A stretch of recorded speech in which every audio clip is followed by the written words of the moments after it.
Ground-penetrating radar found them in 2006, unmarked graves on what used to be French Ranch in southern Idaho. No headstones, no names, no records in the county cemetery registry, just depressions in the earth where the ground had settled over wooden caskets that rotted a century ago. The scanning technology revealed at least 23 burial sites, maybe more. The soil conditions made it hard to tell, but the location told the story. Half a mile from the main ranch house, downwind, separated from the white cemetery by a fence line that no longer stands, but that property records confirm existed. Who were they? The ranch records do not say. The county death certificates do not say. The census data lists them as Chinaman number 1, Chinaman number 2, Chinaman number 3. No family names, no ages, no places of birth, just numbers, as if they were livestock. French Ranch operated for more than 50 years. It ran cattle across thousands of acres of Idaho territory. It employed dozens of workers. It shipped beef to railheads and mining camps. It made men wealthy. And somewhere in those 50 years, at least 23 Chinese workers died on that land and were buried in ground that their families will never find because no one bothered to write down their names. This is not a story about one ranch. This is a story about a system. A pipeline that moved Chinese railroad workers from track, laying to ranch labor. A transition that happened across Idaho and Nevada and Wyoming and Montana after 1869, when the Transcontinental Railroad was finished and 10,000 Chinese workers became disposable overnight. A labor force that built the infrastructure that connected America, then vanished into ranch country where the erasure was deliberate, systematic, and almost total. If you want to understand how empires erase the people who build them, you have to follow the workers after the famous work is done. You have to look at what happened when the golden spike was driven and the photographers went home and the Chinese crews were told their services were no longer required. You have to ask where they went, how they survived, who employed them, who exploited them, who killed them, and who decided their names were not worth remembering. If you are interested in stories about the workers who built the West and the systems that erased them, please like and subscribe and tell me in the comments what other hidden labor histories you would like me to investigate. Your support makes this research possible. Chapter 1. The Completion and the Scattering. May 10th, 1869. The railroad was finished. Promontory Summit, Utah Territory, the Golden Spike Ceremony, champagne and speeches and photographs. Leland Stanford and the Central Pacific executives, Grenville Dodge and the Union Pacific leadership, politicians and journalists and dignitaries. Everyone who mattered was there to celebrate the moment that connected the continent. The Chinese workers who had built the Central Pacific Line were not in the photographs. They had been sent away before the ceremony. More than 10,000 men had blasted through the Sierra Nevada, had worked through winters that killed dozens, had hung from cliffs in wicker baskets drilling holes for explosives, had laid 10 miles of track in a single day to win a bet against the Union Pacific. They were not invited to watch the spike driven into the last tie. The reasoning was never officially stated, but the absence was deliberate. This was a ceremony for white men, a celebration of American ingenuity and progress. The Chinese workers were tools, and tools are not honored when the work is done. They are stored or discarded. Within days, the Central Pacific began laying off workers. Not all at once. There was still maintenance work, still expansion projects, still branch lines to build. But the massive workforce that had been essential during construction was no longer needed. The company had hired aggressively when labor was scarce. Now labor was abundant, and Chinese workers were cheaper to fire than white workers because Chinese workers had no political power, no union representation, no recourse. The scattering began. Some men headed to San Francisco, where a Chinese community already existed. Some went to mining camps in Nevada and Montana and Idaho, hoping to find work underground. Some returned to China if they had saved enough for passage. Most could not afford the return ticket. They had been paid $35 per month. White workers doing the same job had been paid $50. The Chinese workers had been charged for their food, their tools, their lodging. Many finished the railroad deeper in debt than when they started. Idaho Territory became one of the primary destinations. Gold and silver strikes had created a boom economy. Chinese miners had been working Idaho claims since the 1860s. The population was already significant. In 1870, the census recorded 4,274 Chinese residents out of a total Idaho population of 14,990. That is 28.5%. It was the highest percentage of Chinese population of any U.S. state or territory in history. But mining camps were violent places. White miners resented Chinese competition. Claim jumping was common. So was murder. Chinese miners were easy targets. They were not allowed to testify in court under California law, a restriction that extended informally across much of the West. Kill a Chinese miner, and there would be no trial. No consequences, just one less competitor. Some Chinese workers looked for safer options: domestic work, laundry, restaurant kitchens, and ranching. Ranches needed labor. Idaho was remote. Ranches were isolated. Isolated meant less violence, less visibility, less scrutiny, or so the workers hoped.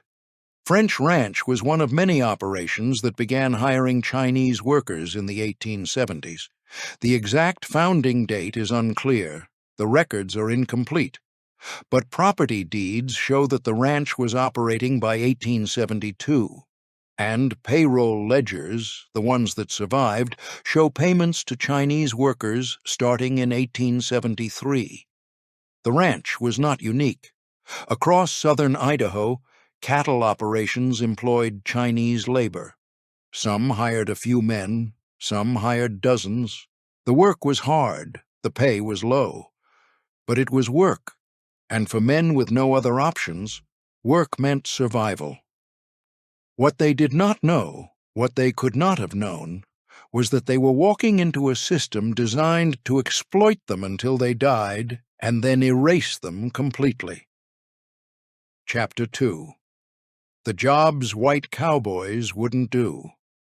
When the railroad didn't need them anymore, the ranches did, but not for the same work, not for the same pay, not under the same conditions.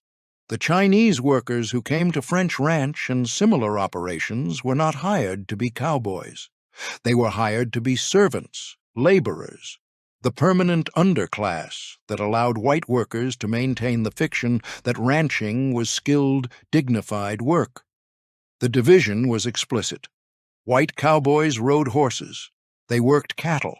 They earned $30 to $50 per month, plus room and board. Chinese workers dug ditches. They built fences. They hauled water. They cooked meals. They washed laundry. They tended gardens. They herded sheep, which white cowboys considered beneath them. They earned $15 to $25 per month, sometimes less, and the room and board was segregated. The bunkhouse had 2 doors, one for white workers, one for Chinese workers. The structures were not equal. White cowboys slept in the main bunkhouse, a solid building with a wood stove and bunks and windows.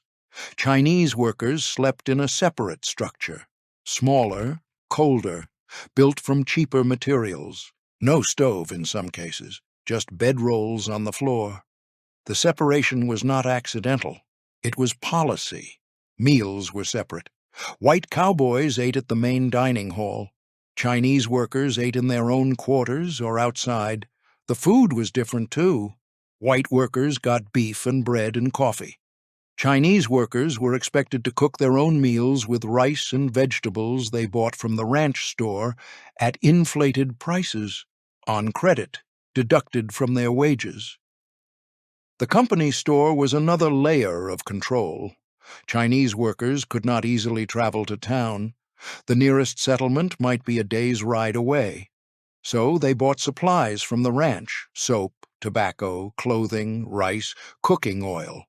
The prices were higher than in town. The workers had no choice. The debt accumulated. A man might work for months and owe more at the end than at the beginning. The system was designed that way. Debt was control. Debt was retention. A worker in debt could not leave. Contract labor intensified the trap. Some Chinese workers signed contracts committing them to a year or more of work. The contracts were in English. Many workers could not read English. The terms were explained by labor contractors, middlemen who recruited workers and took a cut of their wages. The contractors told the workers what the ranch wanted them to hear: work hard, get paid, go home. The contracts often contained clauses allowing the ranch to deduct costs for any reason: broken tools, sick days, unsatisfactory performance. The worker had no recourse. What work did they do? Everything. French ranch records, the fragments that exist, describe Chinese workers building irrigation ditches, miles of hand-dug channels that brought water to pastures and fields. They built fences, hauling posts, and stringing wire across terrain that white workers rode past on horses. They cleared brush and sagebrush, burning and grubbing land that would become profitable grazing. They herded sheep through mountains and deserts, sleeping in the open, facing weather and predators. Work that white cowboys openly mocked as women's work or children's work. They cooked for crews during roundups, feeding 30 or 40 men from a mobile kitchen, rising before dawn to have breakfast ready, working until after dark to clean up. They maintained the ranch infrastructure, repairing buildings, fixing equipment, hauling supplies. One ledger entry from 1878 describes payment to Chinese laborers for constructing a root cellar, digging into hard ground, lining the pit with stone, building a structure that would keep vegetables and meat cold through summer. The payment was $12 total for 3 men for 2 weeks of work, $4 per man for 14 days, 28 cents per day. That same ledger shows a white cowboy named Jim Patterson earning $45 that month for routine ranch work. Patterson's job was riding and checking cattle. The Chinese workers were digging in the earth like animals. Patterson earned more than 3 times their combined pay. The disparity was not hidden. It was the system. And when Chinese workers complained when they asked for fair wages or better conditions, they were told the same thing: if you don't like it, leave. But leaving meant forfeiting wages owed. Leaving meant losing the small amount of security the job provided. Leaving meant walking into a territory where anti-Chinese violence was increasing every year. So most stayed. They worked. They accumulated debt. They died far from home. And the ranch buried them in unmarked ground because their names didn't matter enough to record. But the violence was not just economic. It was physical. And it was coming. Chapter 3. The Territory Turns. The bodies floated down the Snake River for 3 days. Spring runoff in 1887. The current was strong. The water was high. And the corpses kept appearing, bloated, mutilated, some with their heads caved in, some with bullet wounds, some so decomposed that identification was impossible. 34 Chinese miners had been working a remote stretch of the Snake River in Hell's Canyon on the border between Oregon and Idaho. They had been there for months, panning for gold, living in camps along the water. On May 27th, a group of white men attacked. The attack was not spontaneous. It was planned. The white men wanted the Chinese miners' gold. They wanted the Chinese miners gone. They got both. The massacre was methodical. The attackers moved from camp to camp. They shot men who ran. They beat men who surrendered. They threw bodies into the river. They stole the gold dust the miners had accumulated, an estimated $5,000 worth. Then they left. They went back to their ranches and their towns and their families, and they said nothing. The bodies floated downstream. Some washed ashore near Lewiston, Idaho. Some made it all the way to the Columbia River. Some were never found. When the murders were discovered, when the evidence became undeniable, a trial was held. 6 white men were charged. All 6 were acquitted. The jury deliberated for minutes. The defense argument was simple. There were no witnesses. The Chinese miners who might have testified were dead. And even if they had been alive, Idaho law, like California law, prohibited Chinese testimony against white defendants. The Hells Canyon massacre was not an isolated incident. It was part of a pattern. Anti-Chinese violence had been escalating across the West since the 1870s. In Rock Springs, Wyoming, in 1885, white miners attacked Chinese workers, killing 28, burning 78 homes. In Tacoma, Washington, in 1885, white mobs forcibly expelled all Chinese residents, burning Chinatown to the ground. In Seattle, in 1886, similar expulsions. In towns across Idaho, Oregon, Nevada, Montana, the pattern repeated. Drive them out, burn them out, kill them if they resist. The violence had a purpose. It was economic. Chinese workers were competitors. They accepted lower wages. They worked jobs white workers considered beneath them. Their presence undermined white labor's bargaining power. The unions knew this. The Working Men's Party of California, founded in 1877, made anti-Chinese agitation its central platform. The slogan was direct: "The Chinese must go." Ranches were not exempt from the violence. They were sometimes targets. In 1886, a group of white men attacked a ranch near Boise that employed Chinese workers. They burned the bunkhouse where the Chinese workers slept. They beat 2 men who tried to escape.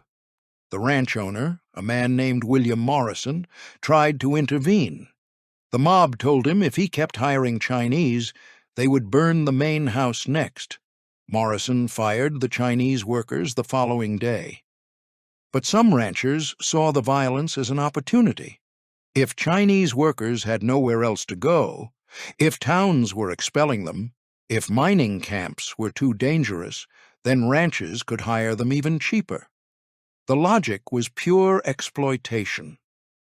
Desperate workers accepted any terms. French Ranch increased its Chinese workforce during the 1880s. The records, again incomplete, show payments to 20 to 30 Chinese laborers during that period, more than double the number employed in the 1870s. The workers were told the ranch was safer than town, and in some ways it was. The isolation protected them from mobs, but it also made them invisible. No one saw what happened on the ranch. No one saw the conditions. No one saw the graves when workers died, and workers did die. Accidents, illness, exposure, starvation when debts consumed wages. The ranch buried them quickly. No ceremony, no marker, just a hole in the ground downwind from the main house. By 1890, the Chinese population in Idaho had begun to collapse. The Chinese Exclusion Act of 1882 had banned new immigration. The violence had driven thousands away. Those who remained were aging, dying, disappearing, and the ranches that had employed them kept working, kept profiting, kept erasing. Chapter 4. The Machinery of Erasure. The ranch kept records, just not those records. French Ranch maintained ledgers, payroll accounts, inventory lists, breeding records for cattle, equipment logs, tax filings, documents that tracked every dollar spent on fence posts and feed and freight. But the names of Chinese workers? Those were recorded differently, or not at all.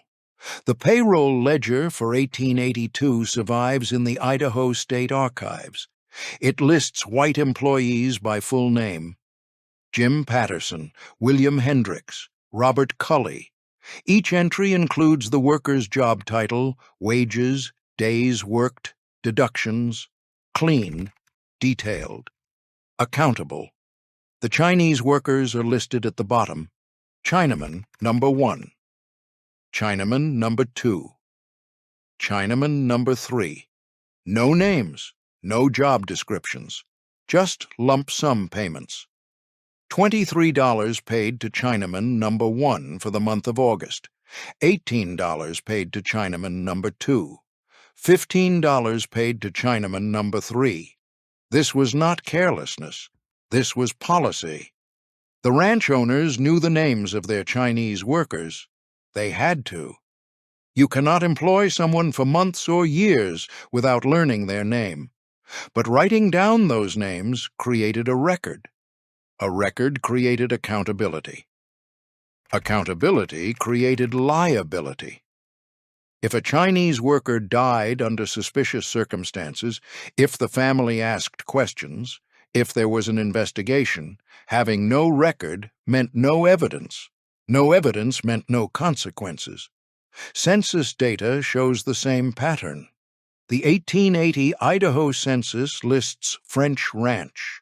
The owner, Thomas French, is named, his wife is named, his children are named, his white employees are named. The Chinese workers are counted but not identified.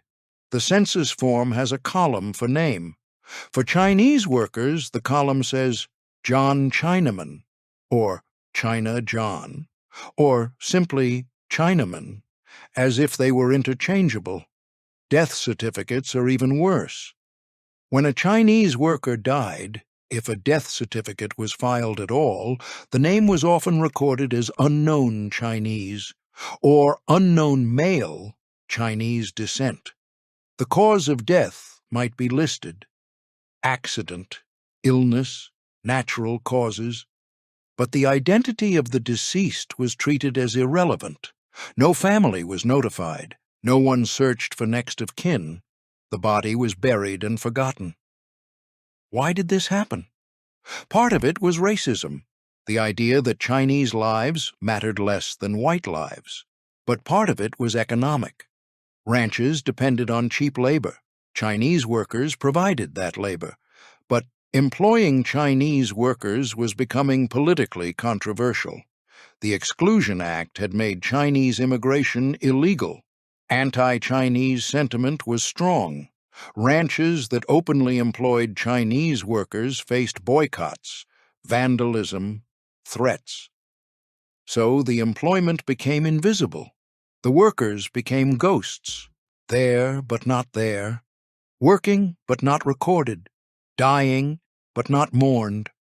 French Ranch was not alone in this practice. Across Idaho, ranches employed Chinese workers and kept them off the books, or on the books as numbers. The pattern was systematic, it was regional, it was deliberate, and it worked. When the Chinese population in Idaho dropped from over 4,000 in 1870 to fewer than 200 by 1920, no one asked where they went. They just vanished. Some died, some left. Some were buried in ground that has no markers. And the ranches kept operating, kept profiting, kept erasing. But erasure is not the same as disappearance. The workers existed, they lived, they worked, they died, and some of their descendants have been searching for them for more than 100 years. Chapter 5. The Families Who Search.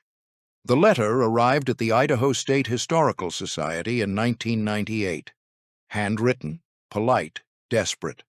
A woman in San Francisco was looking for her great-grandfather.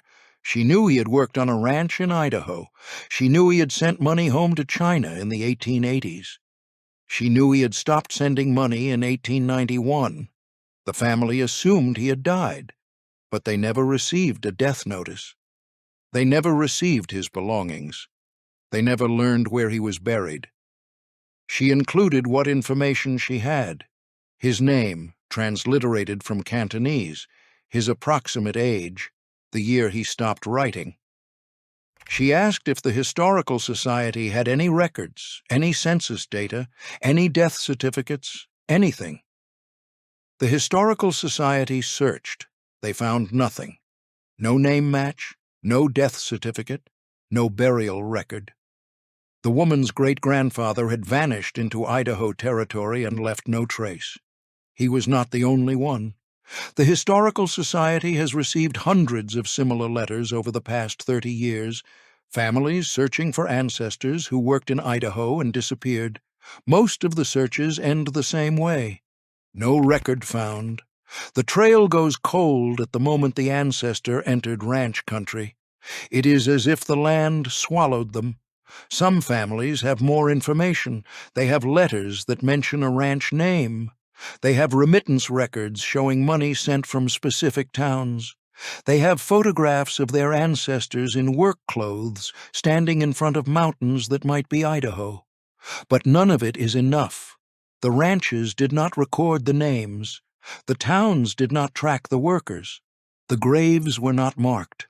In 2006, a group of researchers from Boise State University received funding to investigate Chinese labor on Idaho ranches. They started with property records. They identified ranches that had operated during the Chinese exclusion era.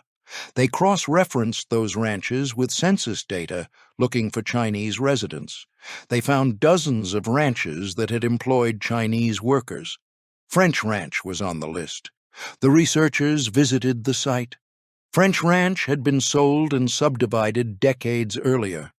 The main house was gone. The bunkhouses were gone. The barns had collapsed. But the land remained, and the land held evidence.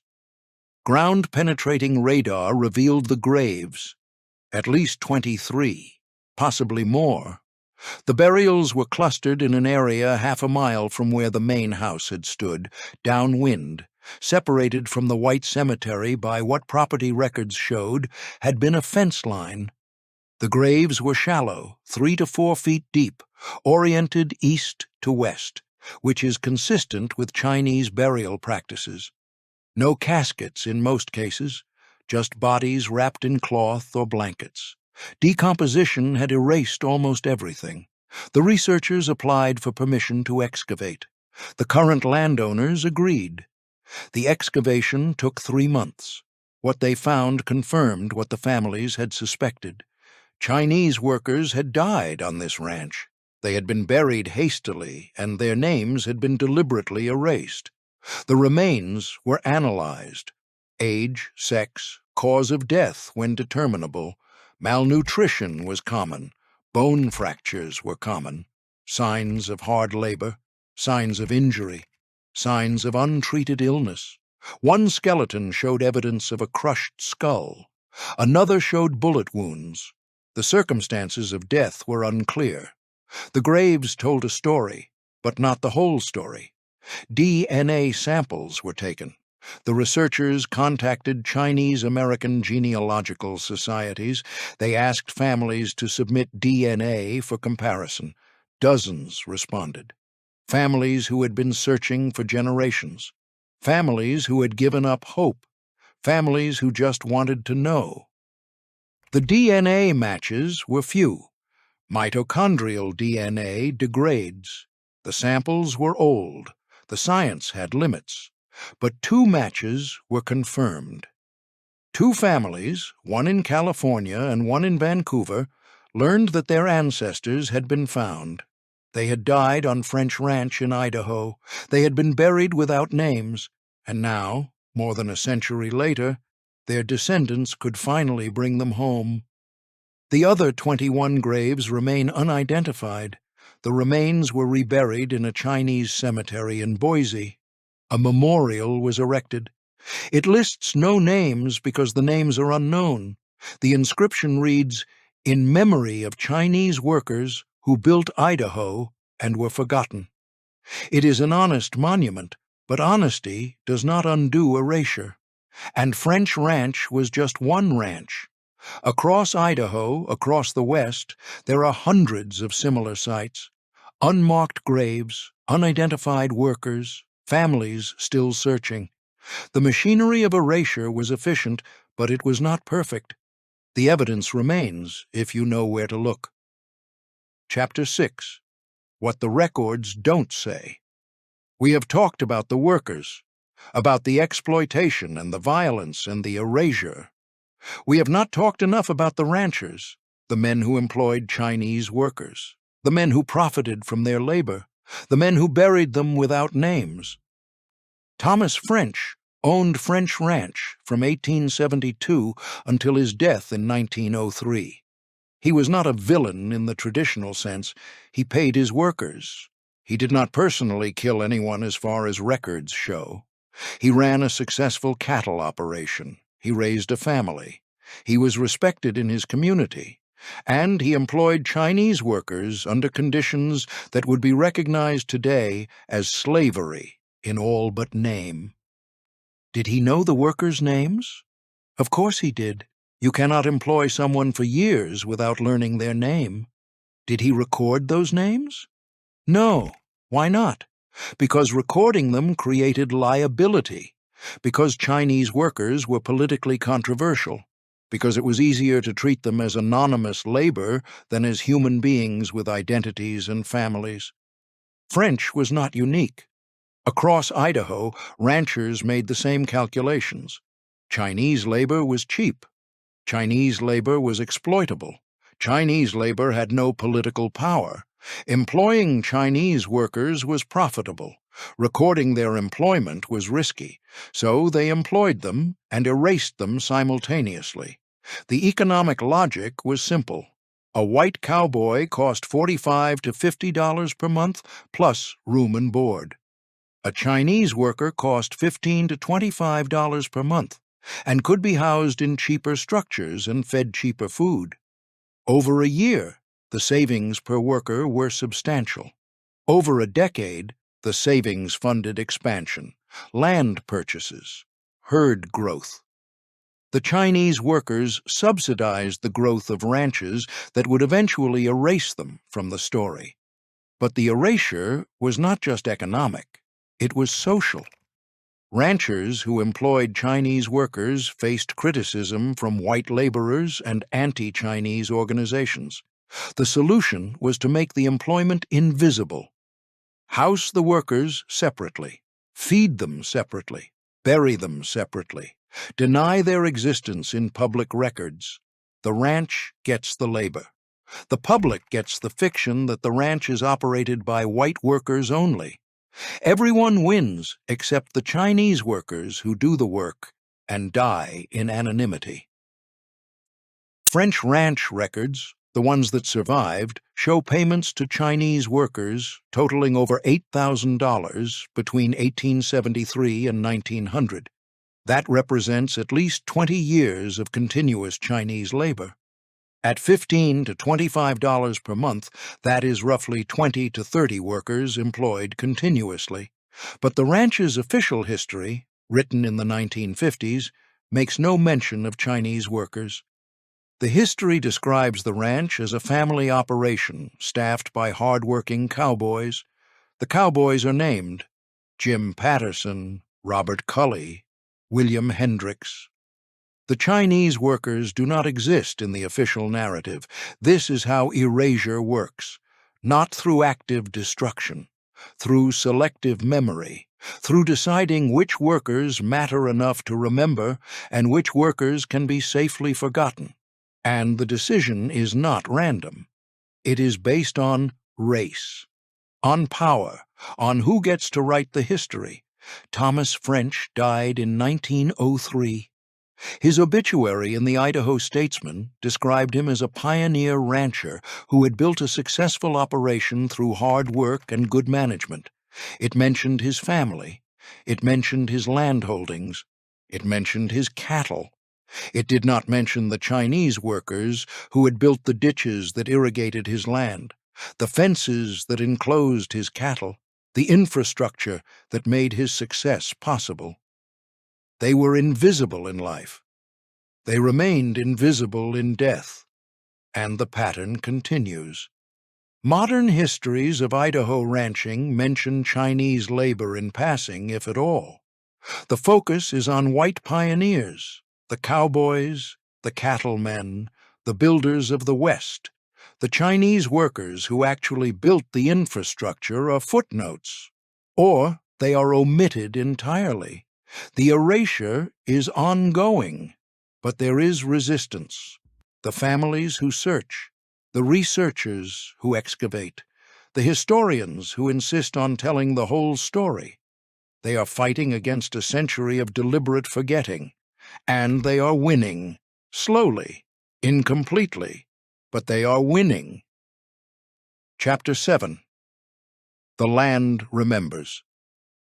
The land does not lie. It does not rewrite history. It does not selectively forget. The land holds evidence, and if you dig deep enough, if you scan carefully enough, the evidence speaks. Ground-penetrating radar has changed the game. The technology can identify subsurface anomalies, disturbances in soil density, voids where organic material has decomposed, patterns consistent with burial. It is not perfect. It cannot tell you who is buried. It cannot tell you how they died. But it can tell you that they were there, that they existed, that they were not imaginary. The 23 graves found at French Ranch are not the only ones. Across southern Idaho, researchers have identified at least 40 other sites with evidence of unmarked Chinese burials on former ranch land. Some have been excavated, some have not. The landowners are not always cooperative. The process is expensive. The political will is inconsistent, but the evidence is accumulating. In 2012, researchers excavated a site near Nampa, Idaho, former ranch land. The ground-penetrating radar had identified 15 anomalies. The excavation confirmed 11 burials. Chinese workers, buried without caskets, without markers. The remains showed evidence of hard labor and malnutrition. One skeleton had a fractured spine consistent with a fall or a blow. The cause of death was impossible to determine after a century in the ground, but the injury suggested violence. No DNA matches were found. The remains were reburied in the Chinese cemetery in Boise. Another memorial. Another list of unknown names. In 2015, a rancher in Twin Falls contacted Boise State University. He had been clearing brush on his property and found fragments of blue and white porcelain, Chinese ceramics. He did not know why they would be there. The researchers came out. They scanned the area. They found 6 graves. The rancher had not known. His family had owned the land since the 1930s. They had no record of Chinese workers. They had no record of burials, but the evidence was there. Underground, waiting. The excavation revealed something unexpected. 5 of the graves were standard, shallow, unmarked, consistent with the pattern, but one grave was different, deeper. The skeleton was positioned differently, and buried with the body were objects. A small wooden comb, a coin dated 1878, a fragment of red cloth. Burial goods, evidence that someone had cared enough to bury this person with items for the afterlife. Who buried this worker? Another Chinese worker. It had to be. White ranchers did not bury Chinese workers with care. They buried them quickly to avoid disease and to hide evidence. But this burial was different. This burial was an act of love, or respect, or obligation. Someone had taken the time to do it right. The researchers tried to identify the individual. They searched records. They found nothing. The coin suggested a death around 1878 or later. The ranch had been operating since 1875. The owner at that time was a man named Harrison Blake. Blake's ranch records do not survive. His family left Idaho in the 1890s. The trail ended. But the grave is evidence. Evidence that even in a system designed to erase them, Chinese workers maintained their humanity. They cared for each other. They honored their dead. They resisted erasure in the only way they could, by burying their friends with dignity even when the ranchers would not. The land remembers because the workers insisted on it. They could not write their names in ledgers. They could not force the census to record them accurately. But they could bury each other properly. They could mark graves in ways that the ranchers might not notice, but that other Chinese workers would recognize. A specific orientation, a pattern of stones, a small object left behind. And a century later, when the radar scans the ground and the excavators dig carefully, those markers speak. Not loudly, not clearly, but they speak. They say we were here, we mattered, we existed. Remember us. Chapter 8. The Cost of Cheap Labor. What did Idaho ranching gain from Chinese labor? The numbers tell one story. From 1870 to 1910, Idaho cattle ranching expanded rapidly. The cattle population grew from under 50,000 head to over 800,000. The value of ranch land increased from pennies per acre to dollars per acre. Ranches that had been marginal operations became profitable enterprises. Some became empires. Chinese labor funded that expansion. The ditches that brought water to pastures, the fences that controlled cattle, the infrastructure that turned raw land into productive range. Chinese workers built it, for wages that white workers would have refused, under conditions that white workers would have rejected. The savings were reinvested. More land, more cattle, more profit. A conservative estimate suggests that Idaho ranches saved over $200,000 in labor costs between 1870 and 1910 by employing Chinese workers instead of white workers. $200,000. In an era when a ranch could be purchased for a few $1,000s, that savings represented the difference between subsistence and wealth, between staying small and expanding, between failing and succeeding. The ranchers understood this. They were not ignorant.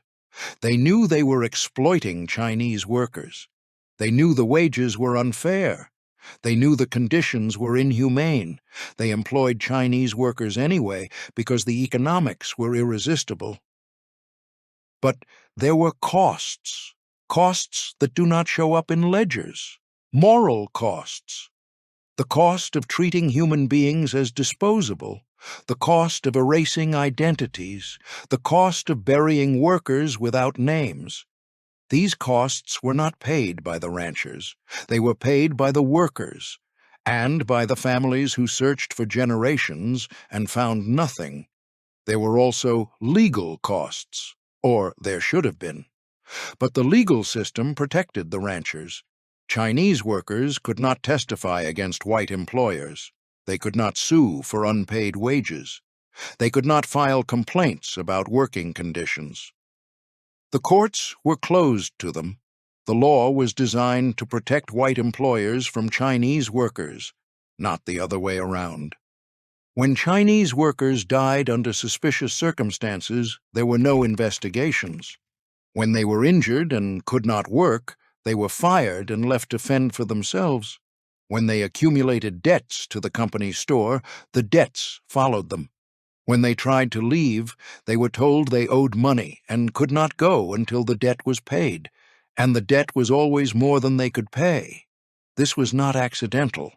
This was the system, a system designed to extract maximum labor for minimum cost, a system that treated workers as resources to be used and discarded, a system that Idaho ranches participated in willingly and profited from enormously.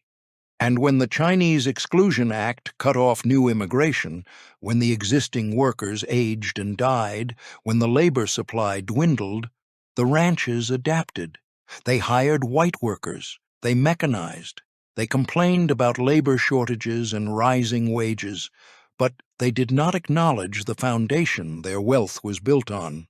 They did not admit that their success had been subsidized by workers they had exploited and erased. The cost of cheap labor is always paid, just not by the people who profit from it. Chapter 9. The Reckoning That Hasn't Happened. No one has apologized. No ranch has acknowledged the exploitation. No historical marker explains what happened on French Ranch or the dozens of other Idaho ranches that employed Chinese workers under conditions that amounted to slavery. The ranches are gone. French Ranch was subdivided and sold in the 1940s. The land is now residential. The people who live there do not know what happened on that ground. They do not know about the graves. They do not know about the workers who died building the infrastructure that made the ranch valuable. Some descendants of ranch owners know the history. Some do not. Some care. Some do not. There has been no formal reckoning, no restitution, no memorial on the actual ranch sites, just the unmarked graves and the families who search and the researchers who dig, and the slow accumulation of evidence that contradicts the official history. The state of Idaho has acknowledged the Chinese massacre at Hell's Canyon. A historical marker was installed in 2005. The marker describes the massacre and names some of the victims whose names were recovered through Chinese consular records. It is a start, but it is not enough. There has been no similar acknowledgement of the exploitation on ranches, no marker describing the labor conditions, no memorial for the workers who built Idaho ranching, no public recognition that the industry was built on Chinese labor that was paid a fraction of what white labor received and then erased from history. Why not? Part of it is time.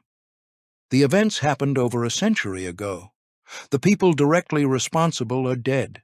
The ranches no longer exist in their original form. It is easy to say that the past is the past, and we cannot change it. But the past is not past. The families are still searching. The graves are still unmarked. The erasure is still ongoing every time a history of Idaho ranching is published that omits Chinese workers or mentions them in a sentence and moves on. Part of it is economics.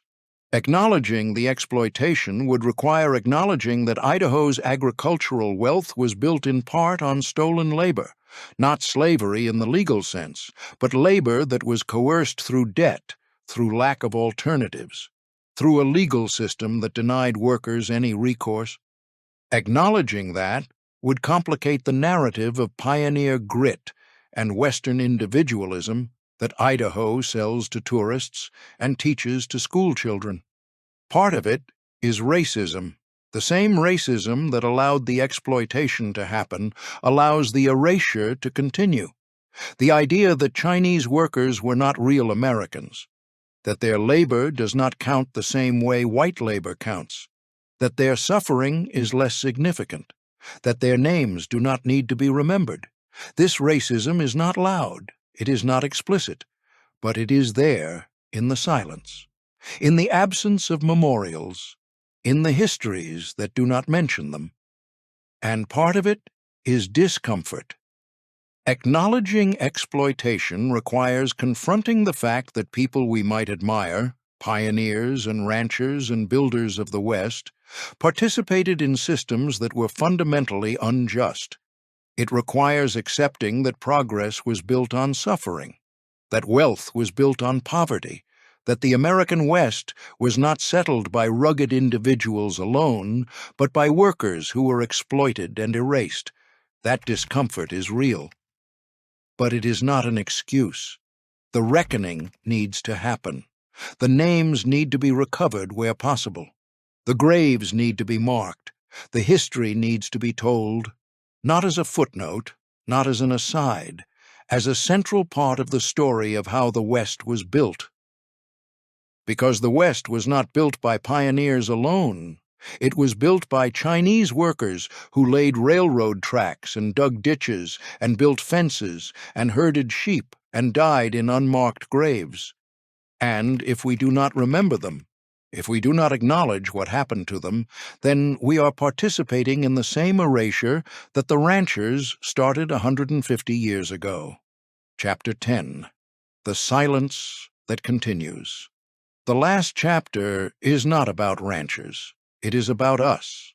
We like our stories simple. We like our pioneers heroic and our West romantic. We like to believe that the people who built America were rewarded for their hard work, that the system was fair, that success was earned. But the story of Chinese workers on Idaho ranches is not simple. It is not heroic. It is not fair. It is a story about exploitation, about a system that treated human beings as disposable, about ranchers who profited from that system and then erased the evidence, about families who searched for generations and found nothing, about graves that have no names. Thomas French was not a cartoon villain. He was a businessman. He employed workers at the wages the market would bear. He ran a successful operation. He provided for his family. He was doing what every other rancher was doing. He was participating in a system. But the system was unjust. The wages were not fair. The market was not free. Chinese workers could not negotiate. They could not refuse. They could not demand better conditions. The system was designed to extract their labor for as little as possible and then discard them when they were no longer useful. And the erasure was not accidental. It was deliberate. It was a choice to record white workers by name and Chinese workers by number. A choice to bury Chinese workers without markers. A choice to omit them from official histories. A choice to forget. We are still making that choice. Every time a history of the American West is written that focuses on white pioneers and mentions Chinese workers in passing, every time a museum exhibit celebrates ranching without acknowledging the labor that made ranching possible, every time a family searches for their ancestor and finds nothing because the records were never kept or were deliberately destroyed. The Chinese workers who built French Ranch and dozens of other Idaho ranches existed. They worked. They suffered. They died. They were buried, and their descendants are still searching for them. That is not ancient history. That is ongoing harm, and it is harm that we have the power to address. We can recover names where possible. We can mark graves. We can tell the full story. We can acknowledge that the American West was built by people of many races and that not all of them were treated fairly. We can admit that some of the wealth we inherited was built on exploitation. This is not about guilt. This is about accuracy, about telling the truth, about honoring the people who did the work, even when they were not honored in their own time. The land remembers. The graves are there. The evidence is accumulating. The question is whether we will acknowledge it, whether we will integrate it into the story we tell about who we are and where we came from, whether we will finally give names to the workers who built the West and were buried without them. The poker story is a lie, but maybe that is the point. We prefer the lie because the lie is simpler, a winning hand, a moment of luck, a legend born from chance. The truth is more complicated. The truth involves exploitation and erasure, deals with workers who had no power, profits built on labor that was paid a fraction of its value, graves without names. families that still search. The next time you read a history of the American West, ask yourself who is missing from the story. Ask yourself whose labor is mentioned and whose labor is erased. Ask yourself why some names are recorded and some names are lost.